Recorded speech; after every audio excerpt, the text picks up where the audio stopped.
ሰላምና ጤና በያላችሁበት ይድረሳችሁ የተከበራችሁና የተወደዳችሁ የቶፕቱ አድማጭ ተመልካቾቻችን ህዳር 10 ቀን 2018 ዓ.ም ለተሮቦ የምሽት መረጃዎችን ወደ እናንተ እናደርሳለን። በቅድሚያ አርዕስተ ዘገባዎቹን እናስደምጣችሁ። በአማራ ክልል 2697 ሴቶች በአገዛዙ ኃይሎች ተደፍረዋል ተባለ። ከመደፈሬ በፊት ወንድ ወይም የወሲብ ግንኙነት አላውቅም ነበር ስትል አንዲት ወጣት ተናግራለች። በተክሊል ማግባት ነበር እቅዴ አበላሽተውኝ ሄዱ ስትል ነው ወጣቷ የተናገረችው። ዘገባውን በዝርዝር ይዘነዋል። የአማራ ፋኖ ብሔራዊ ኃይል ሰሜን አማራ ቀጠና በላይ እዝ ራስ አሞራው ውብነህ 3ኛ ኮር መብረቃዊ ጥቃት ፈጽሟል። በምዕራብ ሐረርጌ በጉባ ጉቱ እና አው ጉዲና ወረዳዎች እንዲሁም በጭሮ ወረዳ በረብሱ አካባቢ እስከ አሁን ድረስ የ6 ኦርቶዶክሳውያን ሕይወት በአሰቃቂ ሁናቴ ተቀጥፏል ሲሉ ምንጮች አስታወቁ። የተጀመረው የህልውና ትግል በድል እንዲጠናቀቅ የፋኖ አመራሮች ከሰራዊቱና ከህዝቡ የሚቀርብላቸውን የአንድነት ጥያቄ በአጭር ጊዜ መመለስ አለባቸው ተባሉ። የዛሬ 6 ዓመት የኦሮሚያና የአማራ ጫካዎች ሰላማዊ ነበሩ። አሁን ግን ፖለቲከኛው ጫካ እየገባ ነው ሲሉ ፕሮፌሰር መረራ ጉዲና ተናገሩ። አድማጮቻችን እነዚህና ሌሎች መረጃዎችንም እያደመጣችሁ እስከ ፍጻሜ አብራችሁን ቆዩ። ወደ ዝርዝር ዘገባዎቻችን አለፍን።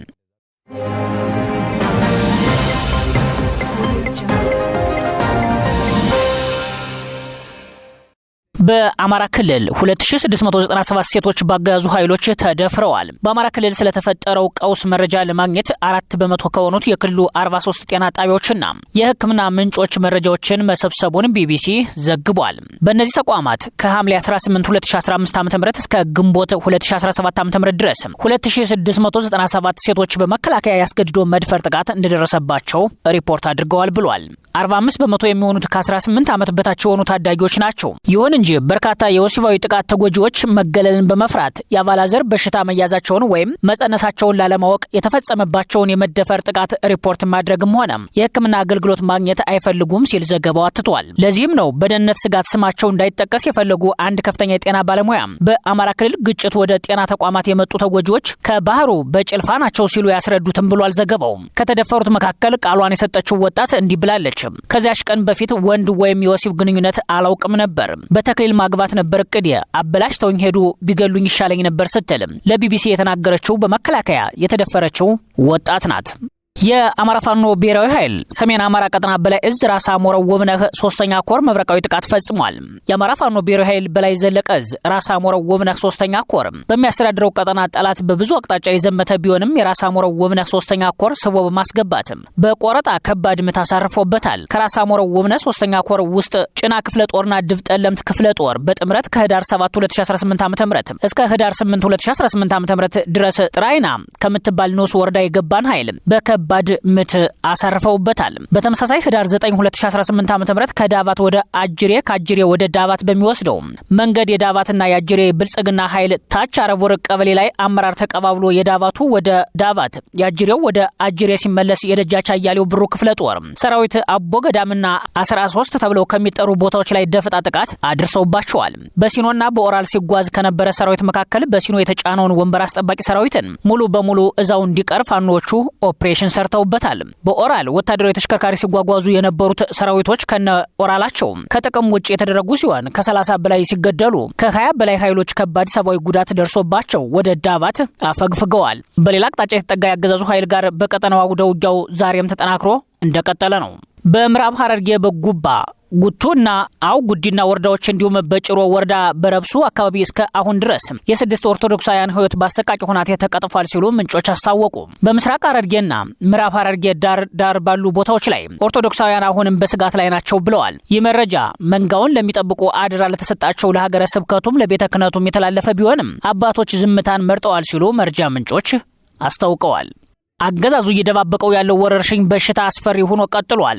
በማርበርግ ቫይረስ ምክንያት በሐዋሳ ሪፈራል ሆስፒታል አንድ ሰው ሕይወቱ ሲያልፍ በአዲስ አበባ ቅዱስ ጳውሎስ ሆስፒታል ደግሞ ምልክቱ የታየባቸው ሰዎች ለይቶ ማቆያ መግባታቸው ሲጠቆም ወረርሽኙ በስጋትነት ቀጥሏል። ባሳለፍነው ሳምንት በጂንካ ከተማ እንደተገኘ ይፋ የሆነው የማርበርግ ቫይረስ ስርጭቱ እየሰፋ መጥቶ እንደ ሐዋሳና አዲስ አበባ ባሉ ከተሞች ምልክቶች መታየት መጀመራቸውን የጤና ባለሙያዎች እየተናገሩም ናቸው። አገዛዙ ግን በሽታውን የመደባበቅ ስራ ላይ መሆኑ አይዘነጋም።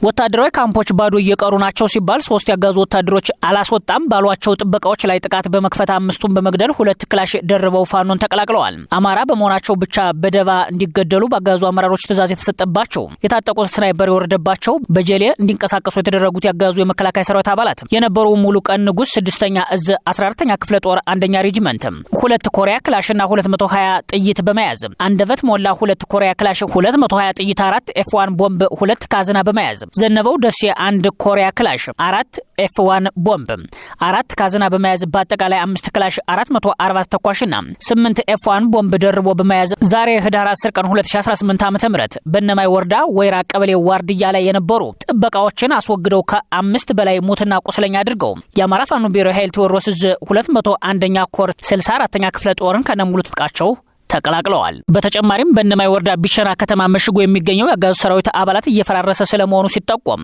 ዛሬ ህዳር 10 ቀን 2018 ዓ.ም 4 ያጋዙ ሰራዊት አባላት በላይነ ካሳ ደመቀ አሰፋ አዲስ ያዝየም ጊዜ ያለው ክንዱ የተባሉ ቢሸና ከተማ ከሚገኘው 75ኛ ክፍለ ጦር ቃኝና መሐንዲስ የነበሩ ኃይሎች የአማራ ፋኖ ብሔራዊ ኃይል ቴዎድሮስ 201ኛ ኮር 64ኛ ክፍለ ጦርን ከነሙሉ ትጥቃቸው ተቀላቅለውታል። መረጃው የአማራ ፋኖ ብሔራዊ ኃይል ቴዎድሮስ 201ኛ ኮር 64ኛ ክፍለ ጦር ህዝብ ግንኙነት ክፍል ነው። የተጀመረው የህልውና ትግል በድል እንዲጠናቀቅ የፋኖ አመራሮች ከሰራዊቱና ከህዝቡ የሚቀርብላቸውን የአንድነት ጥያቄ በአጭር ጊዜ መመለስ አለባቸው ተባሉ። ከ2 ዓመታት በላይ የዘለቀው የአማራ ህዝብ የህልውና ትግል ብዙ ፈተናዎችንና ችግሮችን አልፎ በድል እየገሰገሰ በመቀጠል እስከ መካናይዝድ ደረጃ የደረሰ ጠንካራና ግዙፍ የፋኖ ሰራዊት ገንብቷል።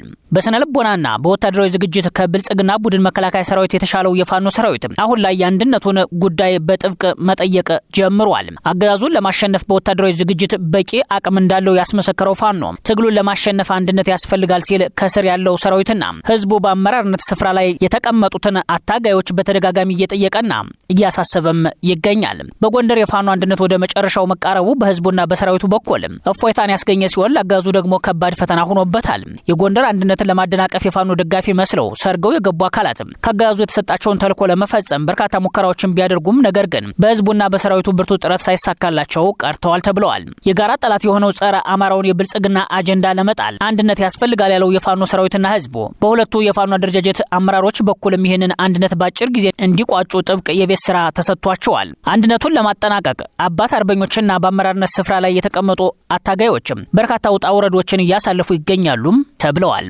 የዛሬ 6 ዓመት የኦሮሚያና የአማራ ጫካዎች ሰላማዊ ነበሩ።